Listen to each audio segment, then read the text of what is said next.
For those of you who haven't met me, I'm Iain Martin. I'm a journalist and author from London.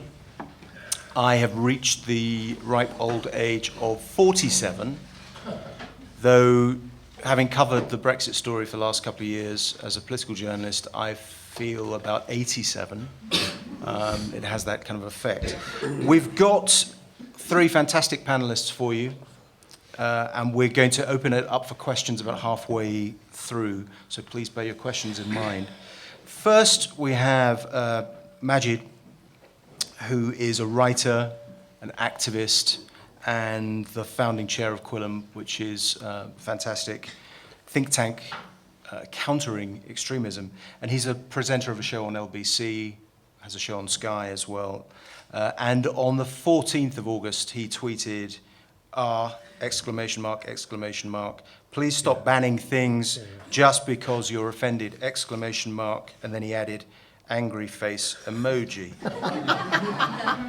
So that gives you a flavor. Then we have Damian Le Bas is the author of The Stopping Places, A Journey Through Gypsy Britain, was the editor of Traveller's Times, and his documentary for the BBC, which is terrific, A Very British History, Romany Gypsies. It was screened last year. I noticed today it's not still up on the iPlayer, so Damien kindly said that if you're interested in seeing the documentary, which I highly recommend, he's kindly going to post you a DVD, I think. Numbers permitting. Numbers permitting. But it's well worth doing. Then we have Douglas Murray. Now, where to start with Douglas? Political commentator, author of 9 books in total, including co-authored books, books including The Strange Death of Europe, Immigration, Identity, Islam.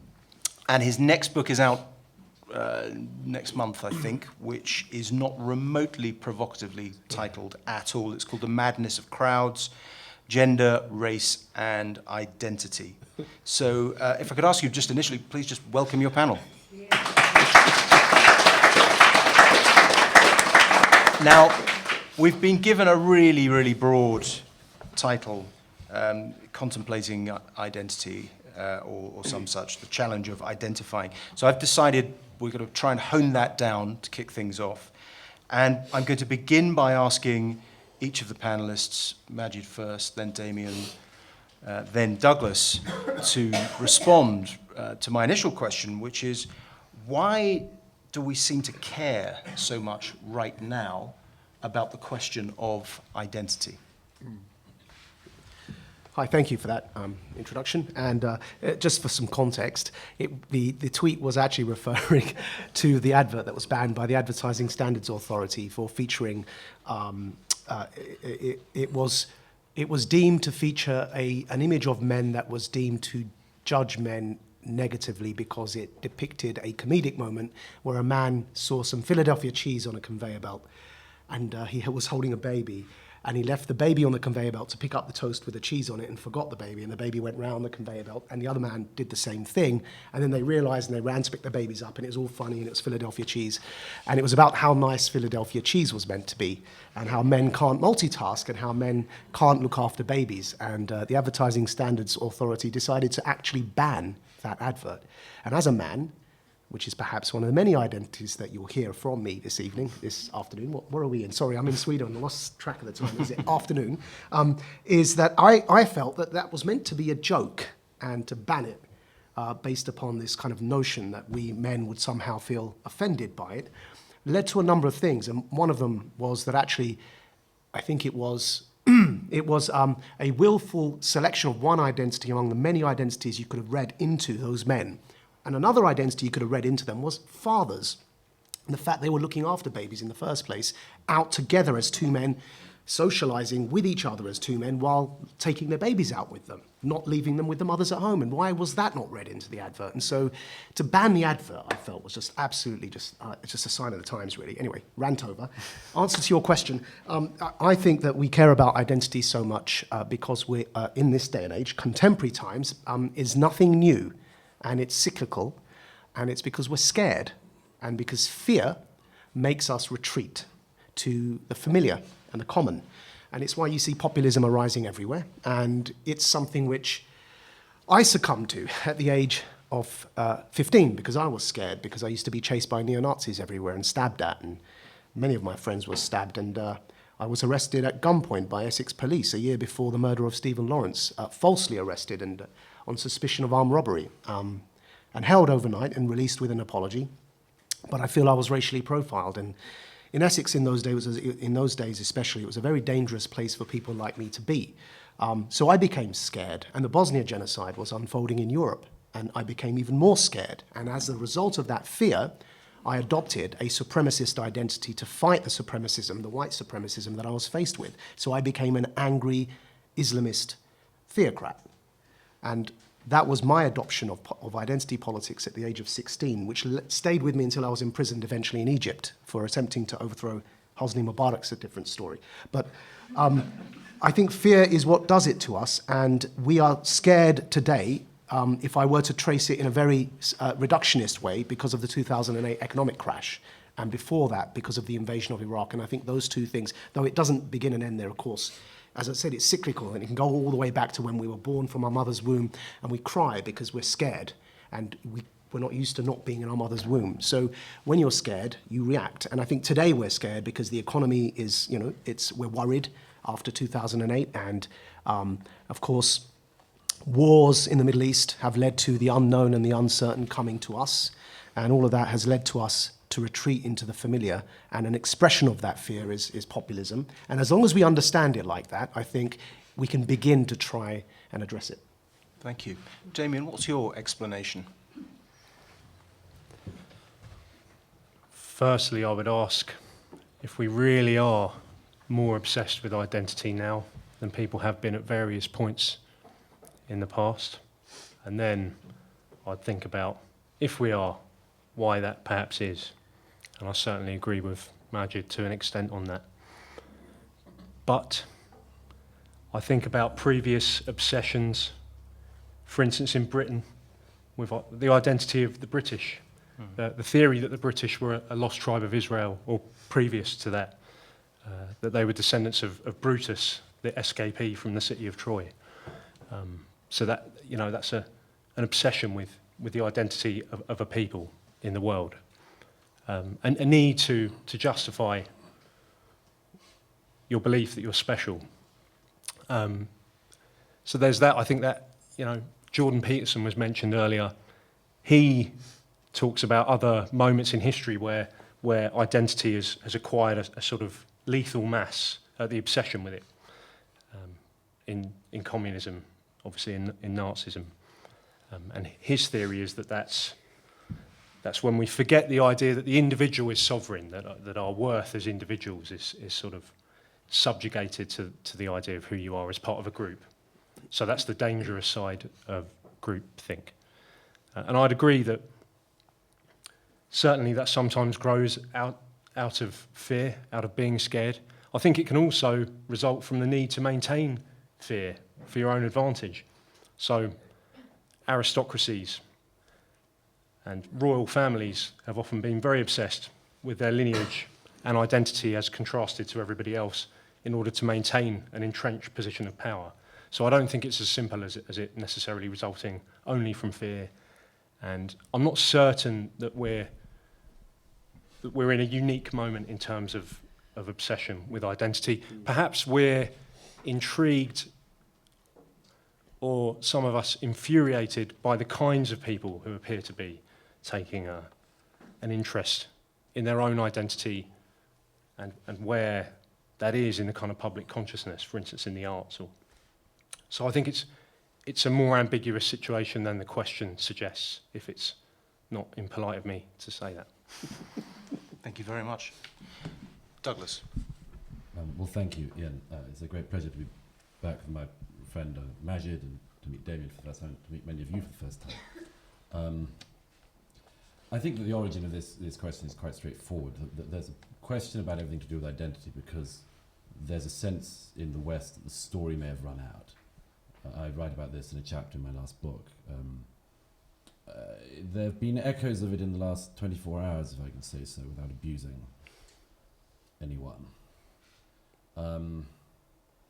I'm put in mind of this, the strange pantheism, tribalism, primitivism, all sorts of other things that people engage in if you lose what Bassam Tibi, the German Muslim theologian, describes as the light culture, the core culture. There's a sense, I think, in countries like this one, the core culture's gone. So what do you put in its place? What do you do? I'm afraid I regret this whilst being part of the problem. I said to somebody last night, there's a very interesting polemical work by a Jewish theologian called John Lennon and the Jews. I much recommend, about a man in New York hearing the Hare Krishna going past, and he recognizes the accent of one of them, and she's handing out leaflets like everyone else, and this rabbi turns to her, and he recognizes the accent, and he says, "Where are you from?" And she mentions. And he says, "Why are you giving me this crap? You already have a book." Well, we in the West had a book, and in countries like this one, and we just decided never to refer to it or to refer even to things that come from it, and we're left in this strange limboless thing. We've got to do something. So what do we do? That's the first part of the struggle. The second thing is the problem of very swift diversity, which we're all struggling with, not as badly as some people, it might be said. The third thing is that we're obviously in some kind of unsupportable phase. And the unsupportable phase, maybe I could do it in swift by this. The unsupportable phase is, I'm so proud to be a woman. Good for you. I'm so proud to be a man. Bigot. I'm so proud to be black. Good for you. I'm so proud to be white. Bigot. Can't see it lasting for very long. And it raises an awful lot of questions which are very painful to go through, but which will get addressed at some point. Final point, if I may. The thing you do to fill the void is the kind of game that is displayed by intersectionalism, by endless discussions of privilege, and where exactly you are allowed to speak or appear in the hierarchy. Something you do in late modernity and capitalism when our living standards have never been better, but we're bored. And it's something to do. And the one thing I would warn about this is that all of it is itself unsustainable. All of it runs against itself. All of it is contradictory. And I just would finish by highlighting one obvious contradiction. The endless discussion of identity exists, among other things, with the following two statements stated simultaneously. You must understand me. You will never understand me. Thank you. Right, well, we're off and running now. Maajid, Yes. Douglas talked about the core culture being under threat. Do you dispute that, or do you reject his framing? Well, let's put aside the word threat. It certainly has been for a long while, I believe, that what I call liberal values and universal human rights, I believe we have failed from the 90s years of multiculturalism to assert them sufficiently, in particular among minority communities in Britain and specifically Muslim communities. As a result, what's happened is a form of relativism emerged to such an extent that I, who is, according to the intersectional analysis, is somebody who is perfectly placed to have this conversation, not only because of my perceived identity, but also because of some of the grievances to continue to use the language that I've had to endure, and including being a victim in the War on Terror as a political prisoner and a survivor of torture. So I should be, according to the intersectional theory, perfectly placed as the only Muslim man, I think, even in this room, to have this conversation. And I'm setting it up like this on purpose. Is there any other Muslim man in this room? So that's good. I'm setting up like this on purpose because the person you're listening to, with all of that that's happened to them and with the identity that should be perfectly placed to have the conversation about challenging theocratic extremism from within my own communities, of which I played a part, quite seriously played a part in. And despite all of that, the very, very prestigious charity in the United States that monitors hate, known as the Southern Poverty Law Center, decided, bunch of white men, by the way, decided to list me as an anti-Muslim extremist. And that, I think, epitomizes the problem that we've arrived at today. I did eventually sue them and win $3.4 million for defamation. Did they pay? Yeah, into my personal bank account, tax-free, because it's damages.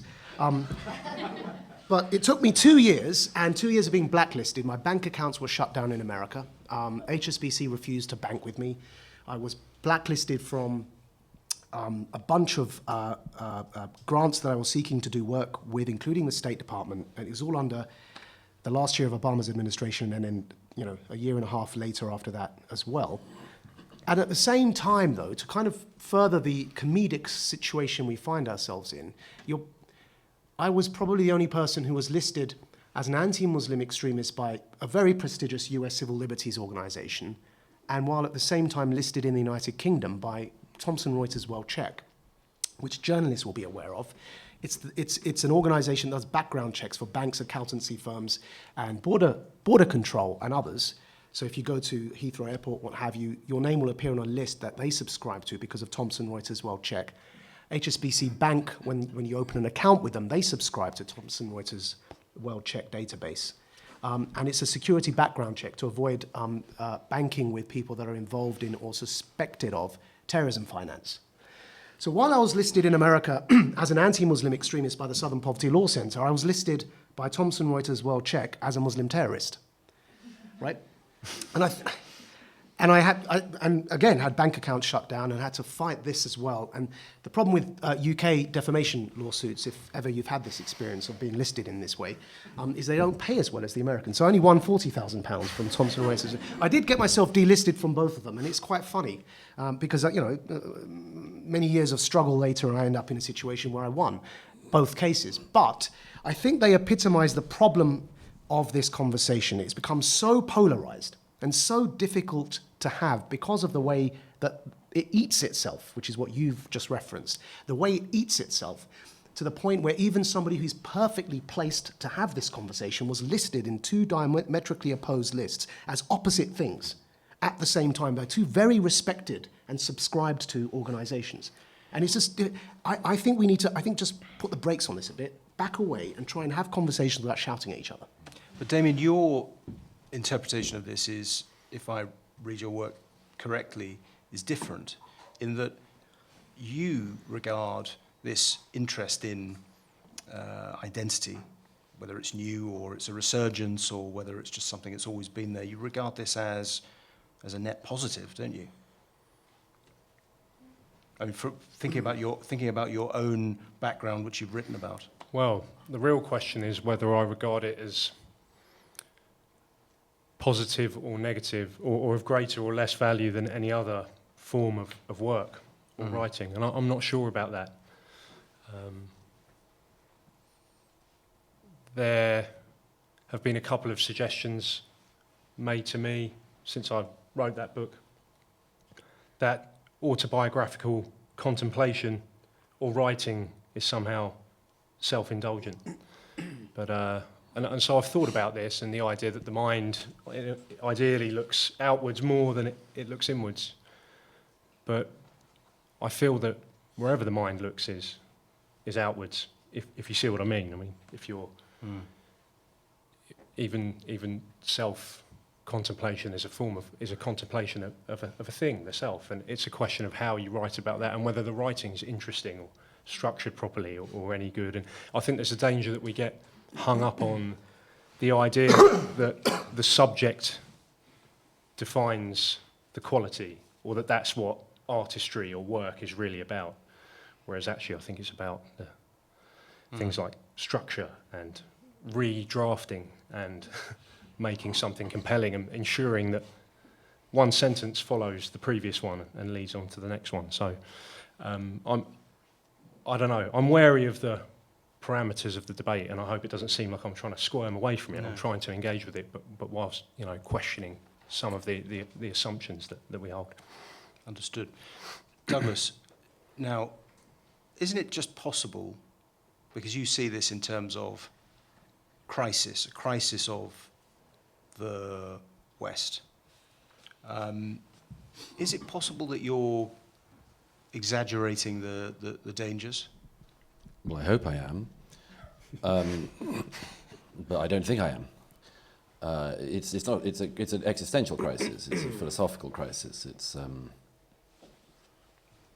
It's got all sorts of precursors. One in which I've written about in the past a lot is the problem of what I describe as philosophical tiredness of particularly Europeans exhausting themselves with philosophy, and as a result becoming incredibly suspicious of all ideas. And if you're incredibly suspicious of all ideas, one of the causes is because you can't trust yourself with ideas, and that's why, some of us were talking about this at dinner last night, that's why philosophy becomes this silly little language game, where you're not really addressing the big questions of life and existence, you're playing hermeneutics of some kind, where... And by the way, that causes an enervation, which is, I think, everywhere. Fields running down on themselves. Or as I sometimes put it, find me a teacher at a university, maybe somebody will be a contrarian here and say they are one, but find me a teacher at a university who says, every single year the students just come up knowing more and more. It's a challenge. Because if things were going very, very well, that wouldn't be so recognizable. But as I say, my problem is this thing of, what happens when you don't trust yourself with any of the important things? It means you play these games, basically unimportant games. But if we'd had this conversation in, say, 1959 about the state of the culture and then returned to it in 1969, you could have diagnosed through what was happening in terms of the demonstrations, the anti-war movement, the changes in the workplace, enormous shifts in terms of gender, major shift in the shape of the economy and technology, talking about the West. And it was commonplace then to say that Western culture was doomed, just as much as it's commonplace to say that now. What has changed in the intervening decades? Well, by the way, can I just pick up one thing of that? There's a lot in it, but let me just pick up one thing. One of the curiosities that seems to me of recent years, I'd love to know what the others think about this. One of the curiosities to me about the identity questions of recent years is this. People may recognize a form of this, but let me try it out in a couple of ways. Gay rights, for instance, unimaginably improves in the late 20th century to a position that's historically unrecognizable. And by this decade, you get gay marriage. Yeah. And then something happens in the last few years. And the image I always have in my mind is, just as the train appears to be getting into the desired destination, just as you think it's going to dock, it suddenly goes shooting off with a new set of steam, goes off down the tracks and disappears through a barrier into the distance. Suddenly it's portrayed as if it's never worse. Suddenly everything is about being gay, in a way that more than at any point in the past. He's gay. He is. He never mentions this. Yeah, I mentioned it for him. Before anyone calls him a homophobe. And my boyfriend mentions it. That's not me. What a rumour to start. But I see something similar in other rights movements. I see something similar. I know that men aren't meant to talk about women or women about men, because why would the sexes need to get on? But I see something similar in the women's rights thing. Just as it looks like it's never been better, and it's never been better, just as it looks it might be coming to some resolution, suddenly everything is about gender. Everything's about sex. Everything is the weaponization of one sex against another. Zero-sum game. If the women are going to do better, the men have to be brought down a bit. We have to squeeze some of that famous power out of them and drink some of it ourselves. Maajid wants to respond. No, I just want to say that iconoclasm is a word I used before coming to the stage here. I think it has really great advantages, and it's important because it forces us to question assumptions and groupthink and group dynamics that we always go for the lowest common denominator in group dynamics and social circles to try and be safe. But iconoclasm has advantages, and I think in advancing an argument, it's important to be polemical to drive a point home. But the boring truth is that there is racism, but also identity politics has gone out of control. And the boring truth is there is homophobia, but also not everything has to. What Doug is, not everything has to be about how gay rights have advanced. And the boring truth is actually that there is a bit of truth in all of these things. So to give an example very quickly, because I know others will want to come in here, but another advert was banned at the same time as this one I described. And it was an advert for VW Golf. The Advertising Standards Authority decided to ban 2 adverts for the first time using a new law. This just happened this week. Because it was a new regulation. Yes. Yeah. Three people had complained. Yeah. 3 people had complained about the VW Golf advert, and the reason is that it was to try and demonstrate that you can challenge and and you can adapt to change. And so it depicted an astronaut, and it depicted a few scenarios. And one of them was a woman on a bench sitting next to a pram, and she was reading a book, and 3 people complained that she was depicted as a mother, so the entire advert was banned. And They shouldn't have portrayed the man as starting a war, though, should they? well, see, there's other elements to this, right? So this is where I say there's truth, and there's truth on both sides of this conversation, and it's why I said we need to put the brakes on and just think things through a bit more. Because part of that advert depicted a disabled athlete who was running on a blade doing a long jump. Now, that's representation because we're very ableist, and there isn't enough representation of disabled people, and yet the advert was banned because 3 people complained about the woman reading on a bench. And so as a result of those complaints, somebody who probably needs more representation on television didn't get it. And likewise with those 2 fathers that I mentioned earlier, imagine I was one of those fathers, right? So they were 2 white men. Imagine one of the men was a person of color who had a baby. And imagine it's the same advert, just one of the men was a man of color, right? So the same complaint would have applied that, this is stereotyping against men and saying men can't look after babies or multitask. And the advert was pulled down. But at the same time, what you've done there is removed representation of a man of color on television who doesn't have that representation. And the reason I give these examples is intersectional theory, it has its values, but what we're doing is we're taking a sledgehammer to crack a nut, and we're basically, with this kind of entitlement culture, what we're not realizing is things are always multidimensional, and everyone has more than one identity. And I think there's a danger that because we become so polarized, either we dismiss there's no such thing as racism at all, or that everything becomes racist and everything's a microaggression. Well, I was attacked in January by a racist guy, and he scarred me. And it was, unfortunately for me, a few days after Jesse Smollett did his little thing where he faked it.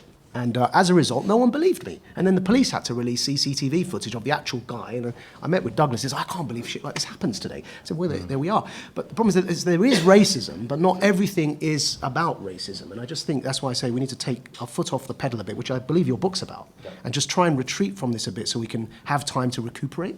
Yeah.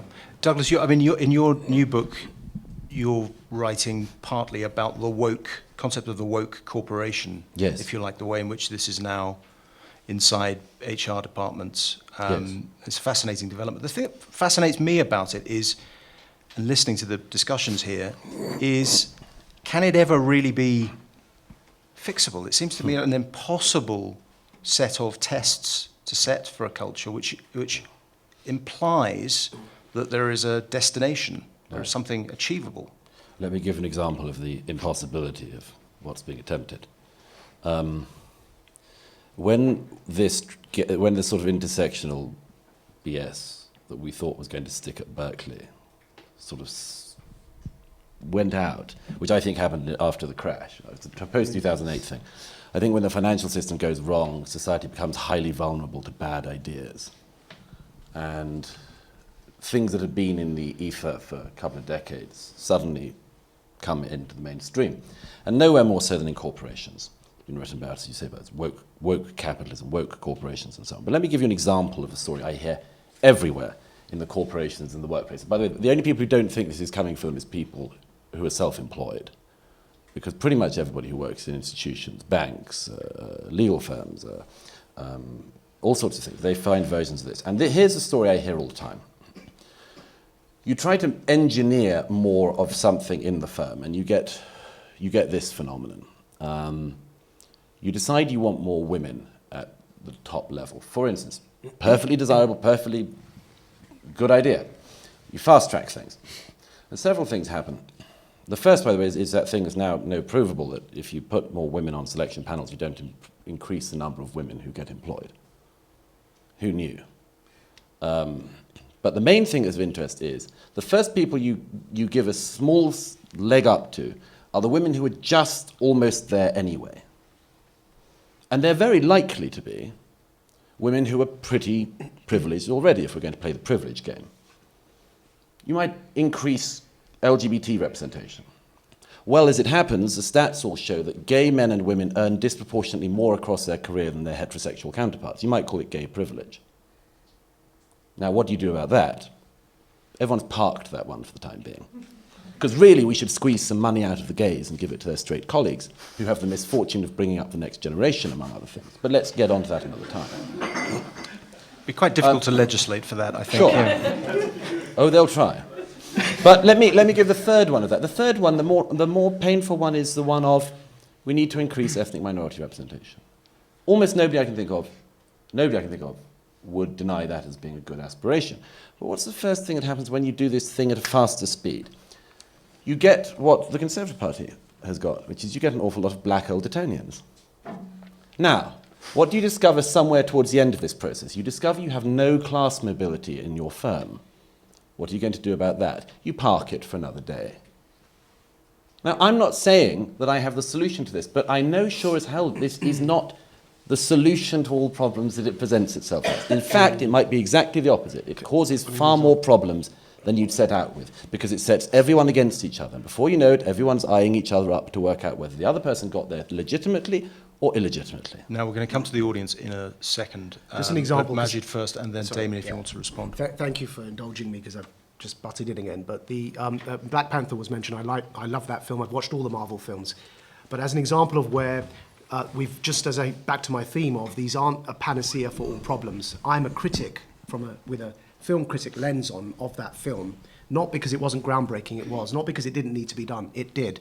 But I believe that even when things do need to be done and have to be done, you can still critique them to make them better.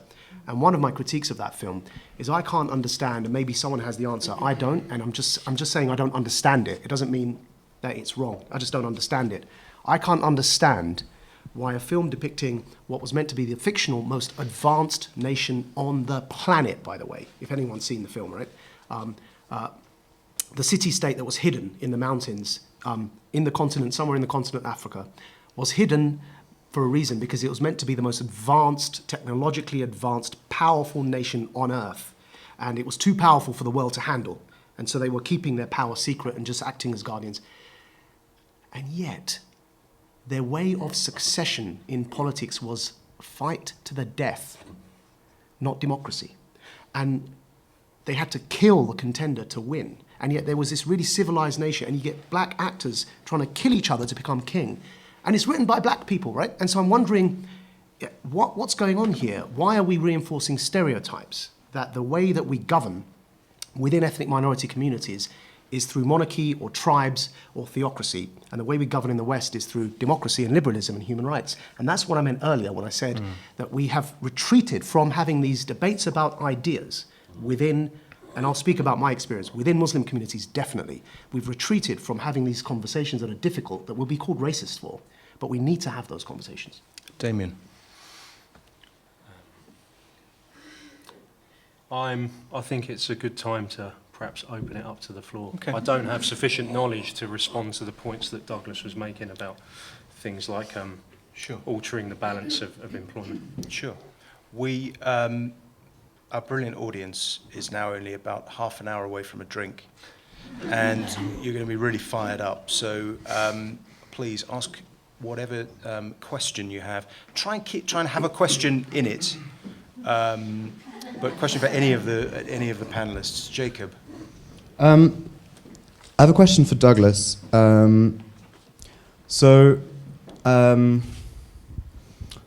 Is there a sense in which so the idea that intersectionalism and privilege comes out of a sort of, as you put it, a state of boredom, you know, so that there's no real story. There's nothing. We sort of come to the end in some way, and that sort of these debates as a result have nothing really deep or really sort of important in them. They're actually sort of problems of affluence in a way, as you put it, sort of things that happen when we feel very when things are going well.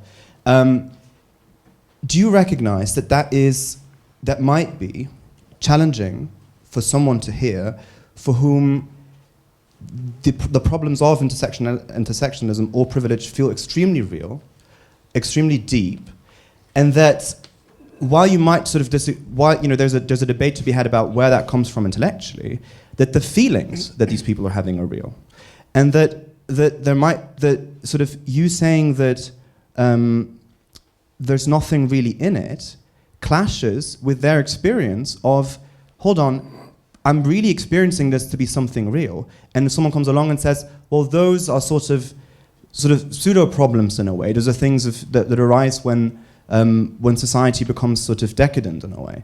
Do you recognize that that is challenging just on that very basic experiential level? Sure. Yeah, sure.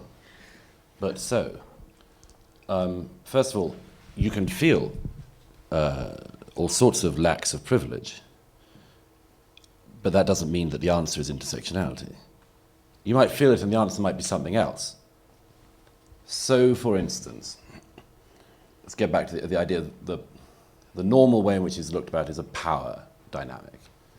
Who holds the power and how can you get more of it? There's all sorts of things to be said about this.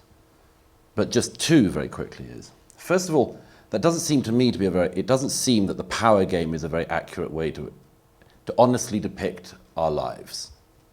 That looking at the entire experience of human beings, mainly through the lens of power, which has been absorbed by the sort of Foucault and other post-Marxist thinkers of the late 20th century, is a dishonest way to look at our lives. That most people, if you said to them, what is it that's meaningful in your lives? Very few people would say power. They might say love. They might say, came up earlier, family, and all sorts of other things. But the idea that we experience life primarily through power seems to me, at the very least, to begin with, a perverted way of looking at the whole thing. The second thing is, we're dishonest about the varieties of power that exist. And so we have this incredibly basic analysis that power is something, for instance, that's held by elderly white straight males. And that's the only form of power. And so the power redistribution game consists of finding these people, squeezing them, and getting some more of it for other people. And that seems to me to be, as I say, a dishonest representation of the situation. But sure, I mean, people do feel all sorts of grievances, we all do. The question is whether or not the solution to them lies in this means, and I think it makes it worse, infinitely worse.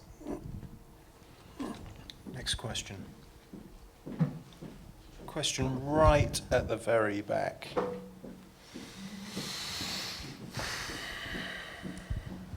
Thank you.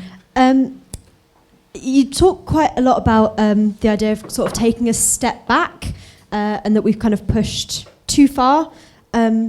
And I sort of wanted to ask what that means practically, because I think a lot of people who don't just feel but are disenfranchised are quite rightly very angry, and we're getting to a point where that anger is manifesting itself through lots of different ways, and I think that's totally valid, and it's all very well and easy for us to say, sitting in this room, that we need to take a step back and think about things, but then that leaves people in the meantime living lives which I also slightly disagree are incredibly experienced through a lack of power, and even though they might not say that they want power, people being forced to leave countries where their families are, like even if you say what life is about family, it's about all those things, that is affected by who has power. And then sort of leading on from that, my question is there a practical way, do you think, to take a step back?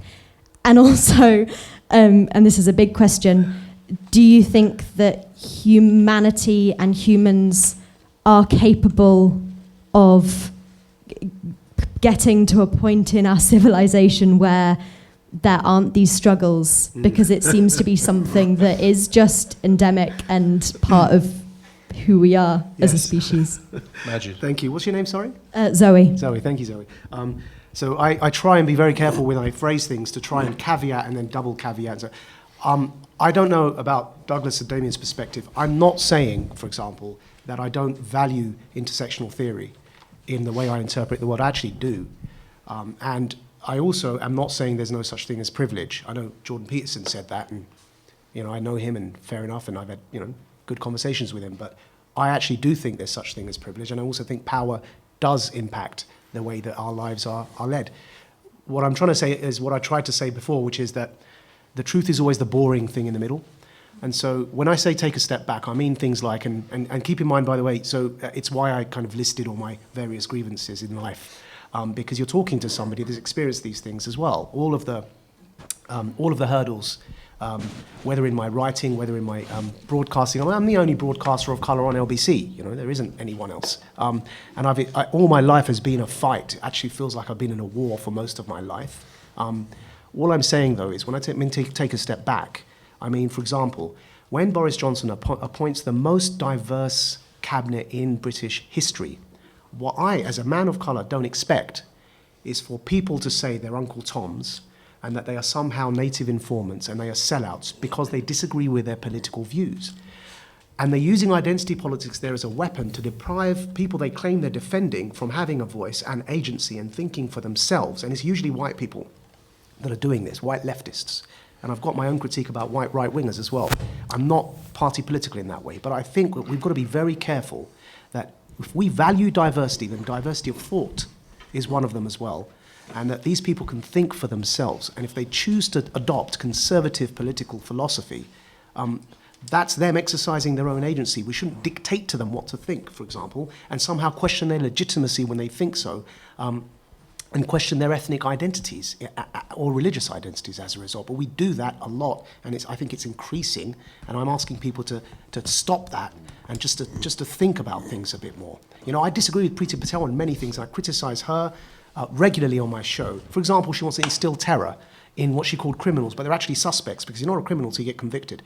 But my critique of it, you can criticise Priti Patel without being racist, and to criticise her by saying that she's actually white and that she's pretending to be Asian is a racist critique. It's like criticising Israel. You can criticise Netanyahu for many things, but don't do it in an anti-Semitic way by portraying him next to whatever, like a puppet string. And you can criticise Obama, but don't do it in a racist way, which is like questioning whether he's American. You can disagree with his policies. And so I think the left in the UK under Corbyn has fallen prey to a form of racism. And that's the form of racism dictates to people of colour what to think, because they deprive them of having their own agency. So I do fear we've taken this identity thing too far. Thank you. Now we've got John Burnside in the front row, I think, wants to say something. And then we'll take more questions. I'm getting a bit worried, actually. When you're talking about individuals, whether or not the people, say, who are in power are of a certain background or whatever, it's not what matters. What matters is systems, not individual people. It's whether the systems work, and how the systems work, and what the effects coming out of the systems are. We've not mentioned at all during this time, maybe it's not appropriate, but since we started talking about politics now, the biggest political problem we have, I hope, some people at least agree, is what's happening to our environment. Now, the systems that are currently in place that exercise the power that runs the machine, I'm not talking about the people, I'm talking about the systems, are damaging, are destroying the environment that we have. Now, let's pretend I'm talking from the point of view of tigers instead of human beings. I'm very worried about that because, nothing's being done to stop that. With the way the way Donald Trump's currently operating, it's almost elegant for him to say to all of the USDA scientists, you have to move from the proximity of Washington to Kansas City. That's people who've been living in that place for decades, some cases very much dependent on local health care, etc. Families are there. And if you don't move to Kansas City, well, you can resign. Half of the USDA scientists have now resigned because they didn't want to move. So Mick Mulvaney is then caught on camera in a private event boasting that was actually a deliberate policy.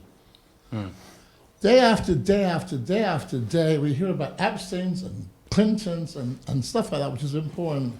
But what is happening all that time, during all that time where we're being distracted about whether or not the Home Secretary is in favour of the death penalty or not, is a destruction of our environment, and I would argue across the world, continuing incredible injustices towards people, the majority of people who live on this planet.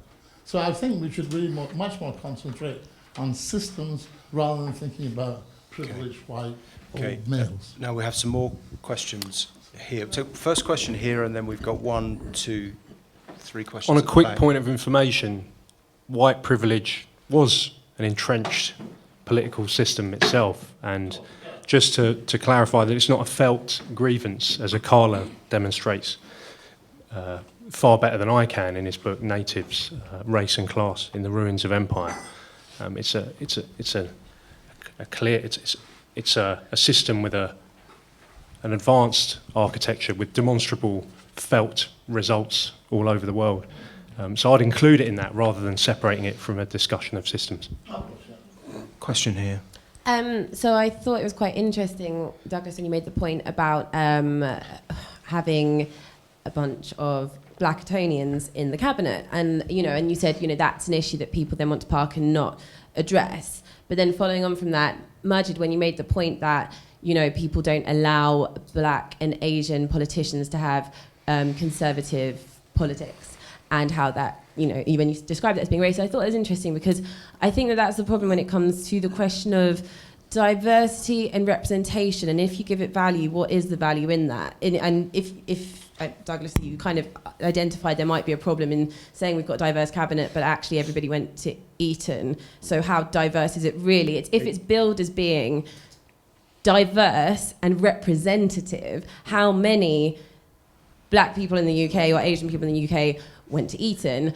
And if it's important because they're now going to make policies that are going to affect people from their communities, then that's an issue, and I think that's an issue that maybe people can point out. But if you say that they don't have to be representative, then it is really a question of diversity of thought, in which case it doesn't matter if you elect Black or brown people. Do you see what I'm saying? Just a point of fact. Sajid Javid and Priti Patel didn't go to Eton. Sajid Javid is the son of a bus driver, and I don't know where Priti Patel went to school, but I think it was state conservative school. values. If you're talking about being conservative, right, and if you're talking about the people who are most kind of affected by issues to do with austerity, what I'm saying is they're not representative of most brown or Black people. So if that's the case, okay, fine. Then if brown and Black people say they don't represent me, is that racist? To say that that Black person doesn't represent me, and it's been sold as Sajid Javid will be the first Muslim, or he from a Muslim background, prime minister.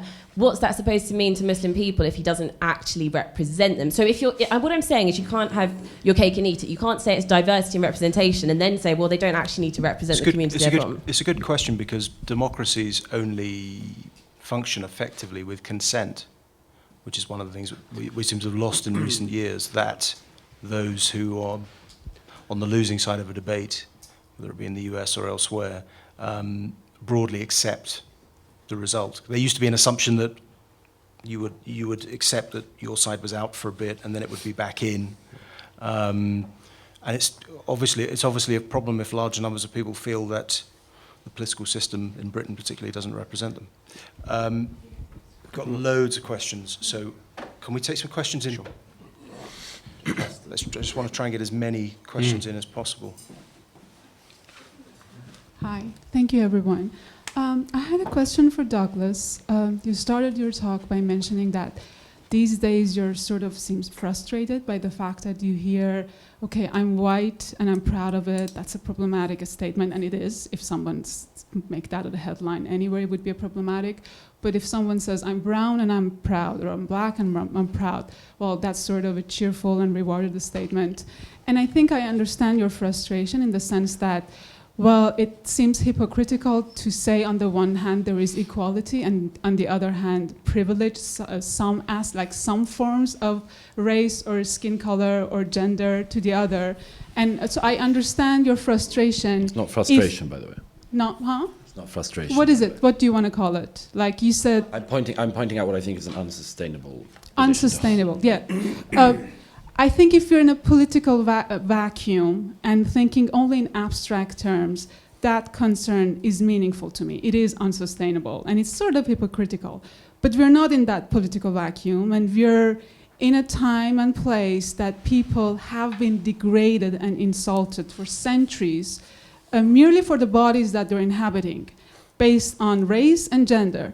So coming from that background, it only makes sense to come out and say, I'm proud for what I am, for the body that I'm living in, because I have to take this pride myself and I have to define it myself as a way of getting myself out of that history of being degraded and insulted. So yes, in abstract terms, that those statements don't have much value.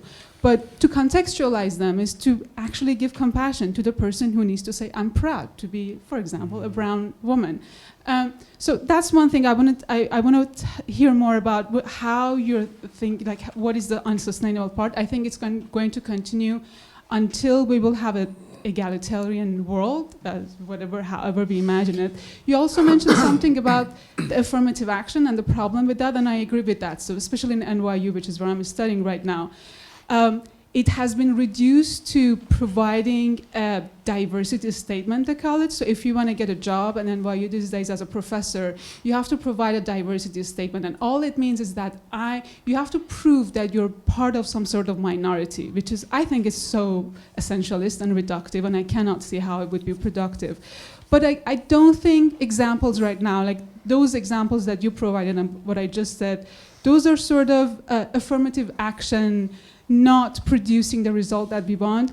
I don't think pointing to them would be enough reason to say, okay, because there hasn't been enough good examples of affirmative action, efforts by the people in privilege and in power position to include other people. The very idea of active effort for inclusion is under question right now. That, to me, means we have to find better ways to find ways to give a share of the power that we have and we love to have and we hate to let go of it to other people, exactly for the sustainability that you're mentioning. Because at the end of the day, I think, and I'm very niche and I'm very pessimistic about anything, I feel exactly because we love our power and we love ourselves so dearly more than anything else, the only way that we can live together is to have compassion, as to give a bit of share of the power that we've gained because of our privileges to someone else. So. Great. I'm sorry. Got I really don't like comments. You want questions, but there were quite a few questions in there. I'm just keen to get as many people in as possible, and then I have a question for the panel. Just here.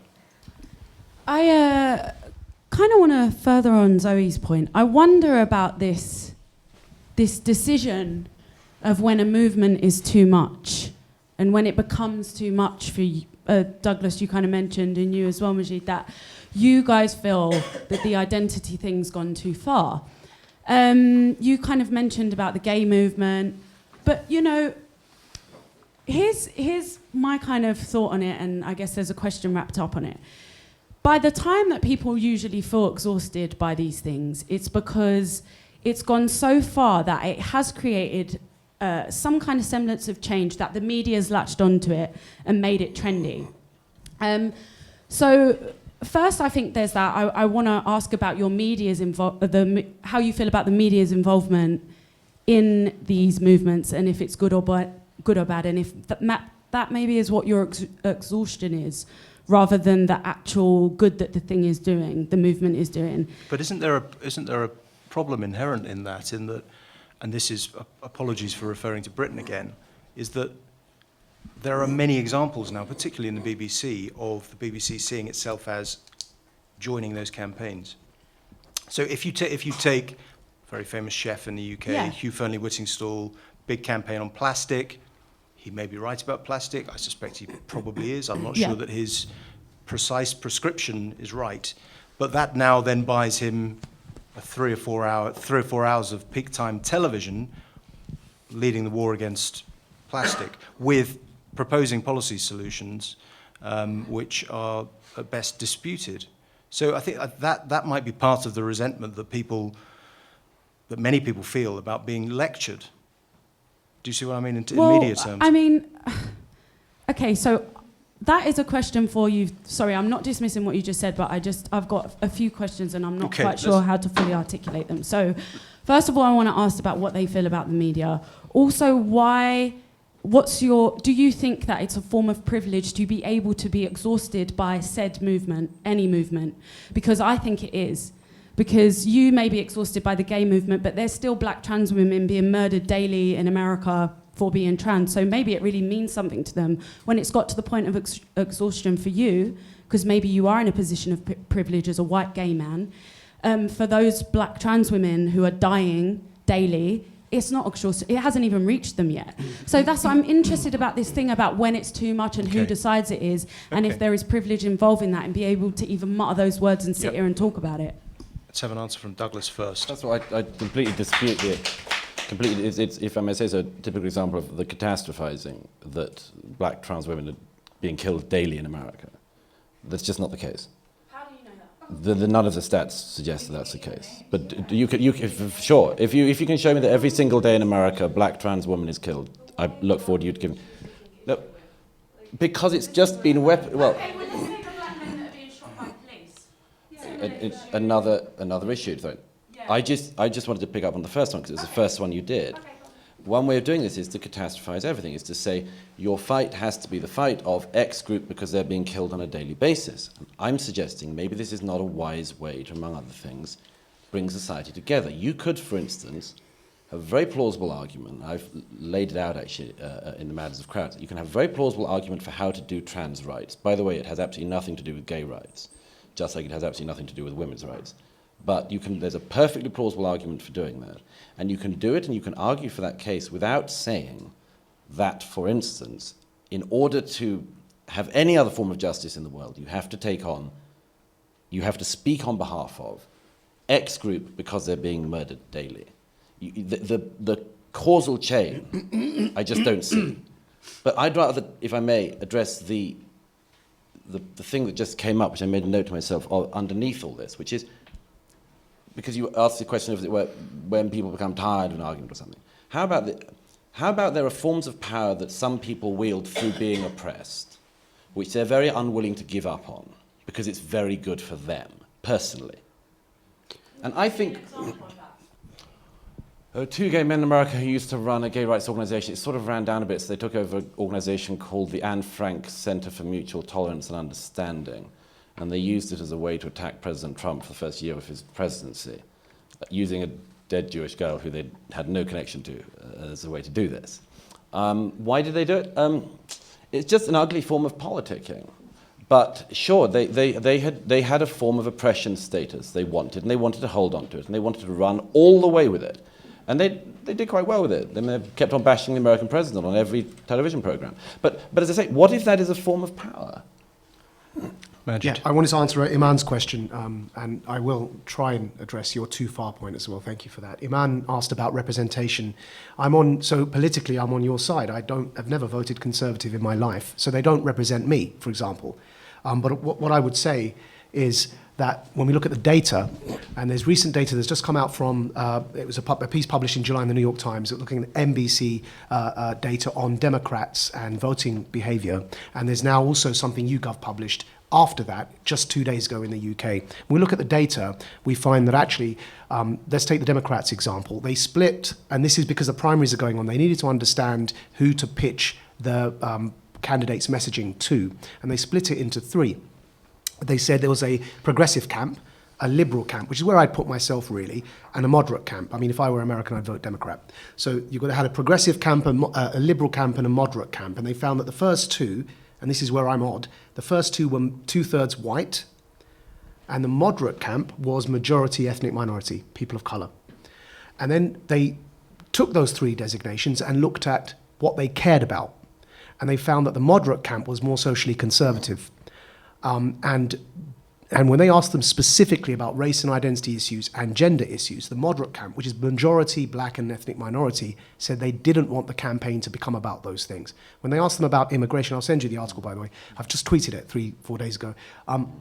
When they asked about immigration, the moderate camp said they didn't want the campaign to become about immigration. The reasons they gave is they said this hands Trump a victory.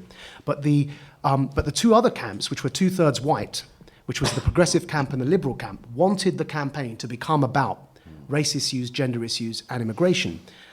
Whereas the moderate camp, which is majority black, wanted it to be about jobs and the economy.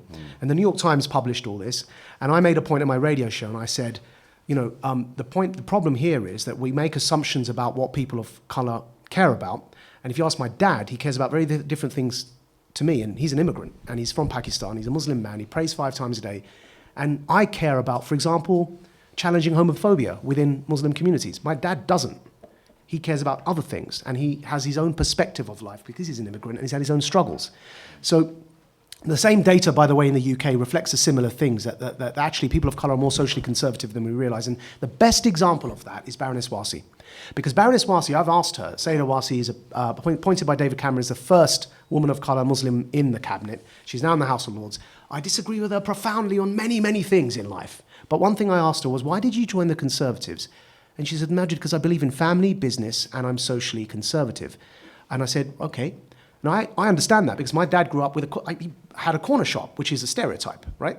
He ran a newsagent's, as well as being an engineer in the deserts of Libya. He happened to also have a corner shop.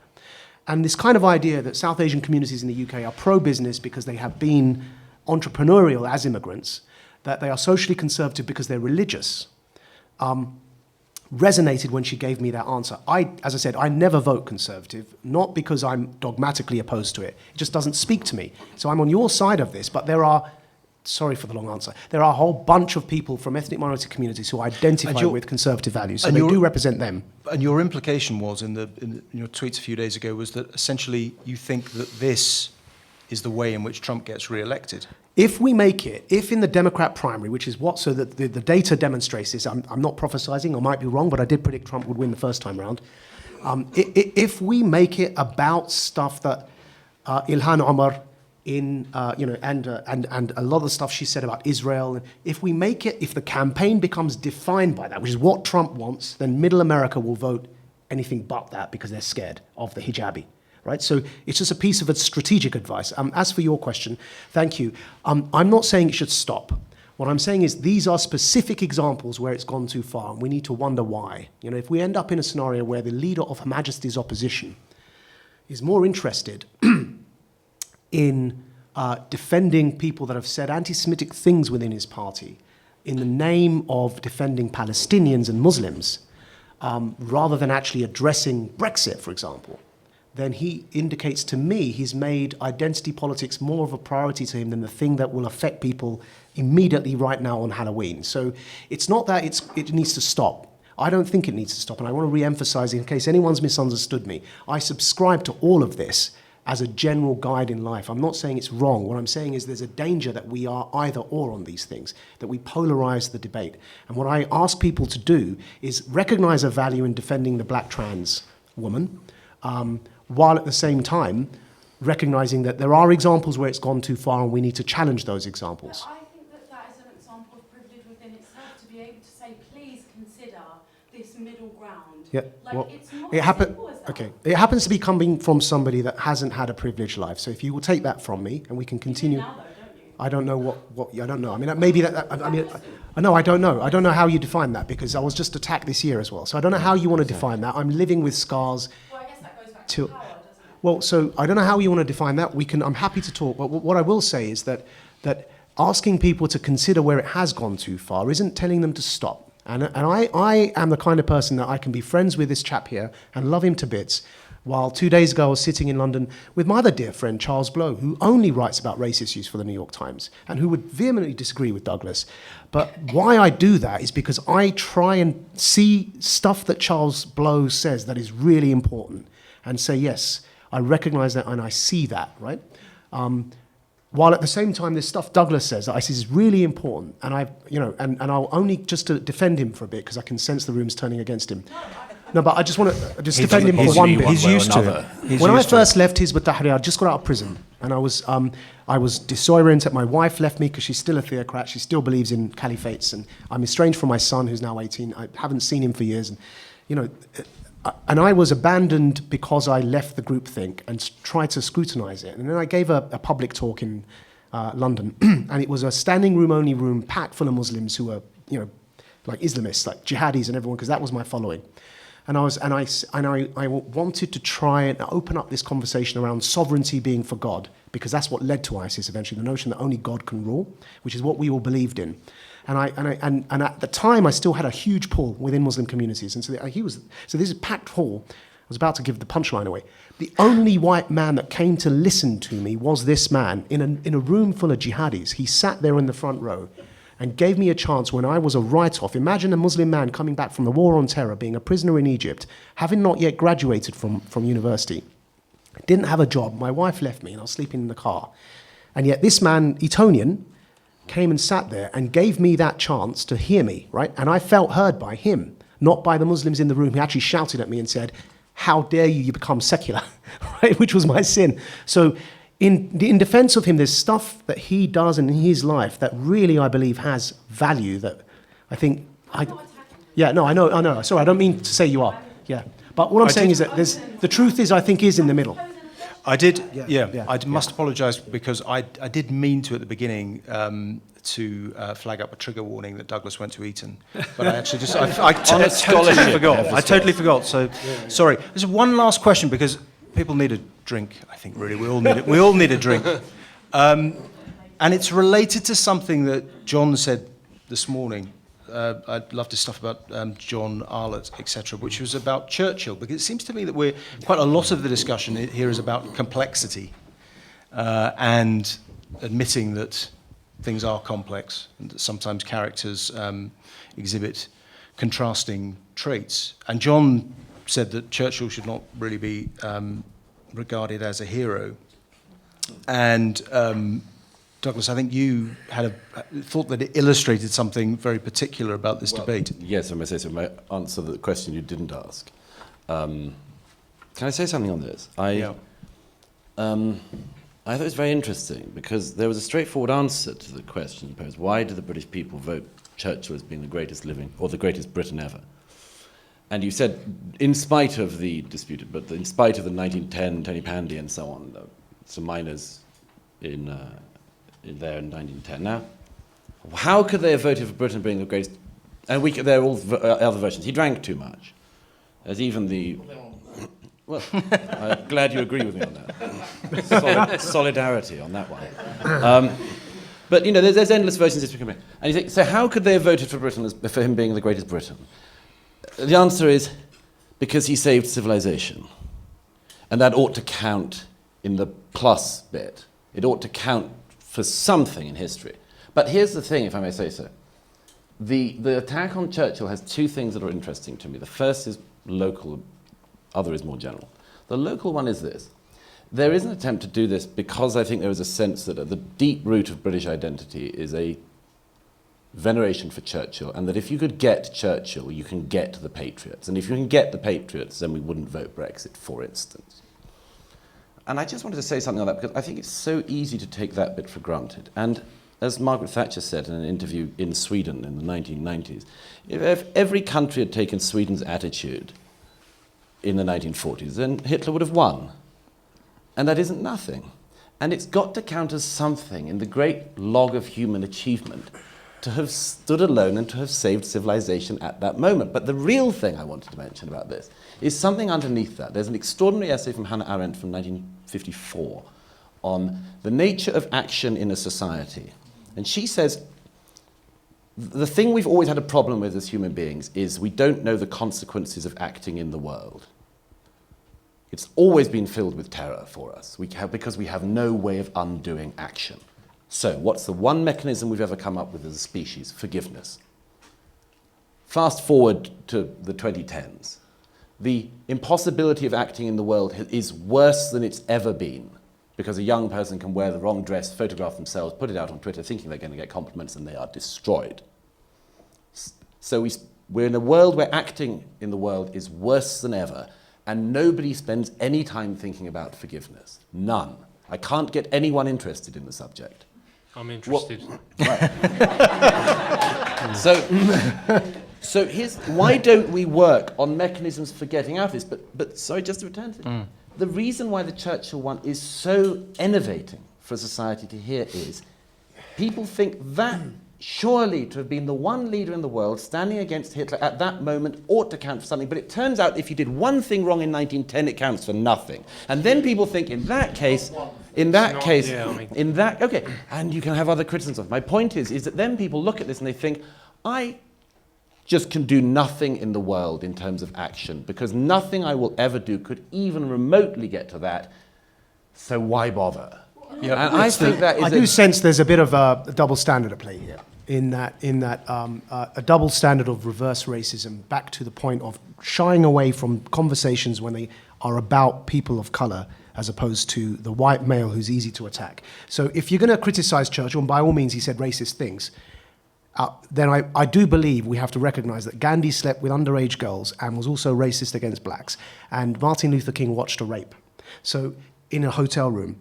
And so as long as we contextualise everybody like that and not just Churchill, and then say, okay, actually, these great figures were flawed, then I'm happy with it. But if we're only talking about Churchill, the problem there, the danger I think I'm warning against is that might stoke even more racism rather than reduce it. Can I just say one thing in response? Just one thing. I wasn't there for your comments, so I don't know what you said. It's not really about whether one likes Churchill or not. It's, if you're going to have a mythology, make it a good mythology. Instead of picking these tawdry characters to stand for what your nation is supposed to be about. Churchill tawdry. Churchill made some good speeches during the war, and I thank him for that. He was a very good speech maker. But I don't want him to be the hero of my country. Wow. I can think of so many other candidates. Who though? Could you give an example? Actually, I would probably put forward someone like Alan Turing, whom Churchill willfully allowed to fall into a horrible If I may say so, that here's Now- there's one other thing. One question here. One question here, and then that's it. We're going for a drink. It's a big picture question, so hopefully. Should we down the whole point? No, I think so. Of course, or maybe not. Of course, I'm responding largely to some of Douglas's comments from the beginning. But what it's provoking for me is like a larger question about why the conversation has taken the shape that it has taken, and it seems a shame to me. So in the way from where I come from, this is a false binary. The sort of identity politics on the one hand, and then things that matter on the other, right? Why can't we care about microaggressions and intersectionality and these things that are the discourse that has emerged over the last 10, 20 years? And actually before that, because intersectionality actually goes back to black feminism from the 80s, so, in the United States. Why can't we care about that and care about big picture issues like war, poverty, the environment, all of these things? So to me, that's sort of we are feeding that same binary that is just controlling, both. It appears that, wait, just 1 second. It appears the media and sort of the conversations that, as Douglas was saying, we are living in better conditions in late modernity than we've. Who is this we? I think that there's everyone a problem. in this room, for one. Well, absolutely everyone in this room, and that's something we can talk about. But it seems to me that we have an opportunity here to talk about something like identity in a different way, than the way that has just been kind of regurgitated over the last few years. Well, no, but really, and that there is, in fact, to say that this is not a time of action is, I think, incredibly. You're challenging a lot of people and their work and their labor and their sweat. And there has been a lot of action in my lifetime in the last 10, what do you call Black Lives Matter? What do you call the movements what do you call Time's Up? That's action in the world that is having an effect. Occupy, whatever. So the issue is that I've been advocating that it's not a binary, right? So I'm with you in the desire to try and reconcile these ideas, which is what I try to do. But some of them they are opposed, and I'll give you an example. In the United Kingdom, at the moment, in Birmingham, a bunch of religious Muslims are protesting continuously without any retreat outside of primary schools because they are unhappy that their children in those schools are being taught that gay people are their equals. And they're using their religious Muslim identity to claim racism and Islamophobia against the teachers who are saying, no, we're going to continue teaching this. Now, here's an example where a choice needs to be made between Both of those choices, the problem is we want to be anti-racist and we want to be against anti-Muslim bigotry, while at the same time we want to be anti-homophobia. But what happens when 52%, as of last surveyed, again, back to the data, what do we do when 52% of British Muslims want to criminalise homosexuality in Britain? Not ban gay marriage, ban being gay. Now, the survey before that, this is multiple surveys. You can develop, it's not just one random survey, you can develop attitudinal sort of survey after survey. The one before that found 0%. This one was actually done by The Guardian. Hold on, can I just finish my response to this? I'm not disagreeing that there are examples, but why are we focusing on the example? Why I'm trying to answer you. I'm trying to answer your question. I know, but we're out of time. Sure. So I just want to say that there. Understood. Don't laugh. You've given a lot of examples. No. And I'm not saying that there aren't complex issues that we, have to take case by case. But it seems that there is a way to talk about what we can do, because you're catastrophizing on the other end. You're saying it's all fear, and there's nothing, that we're losing the core culture, and there's just like what. Okay, very quick responses. Damian wants to respond next. I just want to finish the point that. In those scenarios, the nation is being forced to make a choice. And the choice is between telling people that look like me that we don't have the right to use racism and Islamophobia as a shield to be bigots ourselves, right? And that isn't a minor issue, by the way. It's a big political issue in the UK at the moment. It's massive, right? And it dominates the headlines because of rape gangs, quote unquote, and because of homophobia in the Birmingham schools. I think you need some context to that situation. It's not a minor thing. Choices need to be made. And so all I'm saying is that when making those choices in the discourse, many times we can reconcile them and sometimes we can't. And when we can't reconcile them, the choice that I say we need to make is the choice that comes down firmly on human rights and liberal values, despite whoever the person is that's saying the opposite thing. Okay, the bar awaits. We're almost there. You can taste that first drink. Damian? Yes, I think it is very complex, and the most complex thing of all, which has possibly got lost in the mire a bit, which is slightly depressing, seeing as we began yesterday evening with exactly this point, is how complex identity is and the question of who we actually are. And this debate about the problems around identity and the way it's presented in the media and how we address those issues or choose not to address them, I think can easily gainsay the complexity of that. And we speak about Muslims and intersectional feminists, and in my case it'd be the gypsy community, or someone who's bigoted in this particular way, as if those are simply defined categories. So I'd like to conclude my relatively small contribution to the panel by referring to an inspirational quote, or at least it is to me, and it's a quote that I identify with, from a film from the 1970s called Penda's Fen that was written by David Rudkin and directed by Alan Clark. Please try and see it if you can. But the protagonist concludes, "I am nothing pure. My race is mixed. My sex is mixed. Mixed, I am mud and flame." And that's the kind of statement that inspires me as a writer.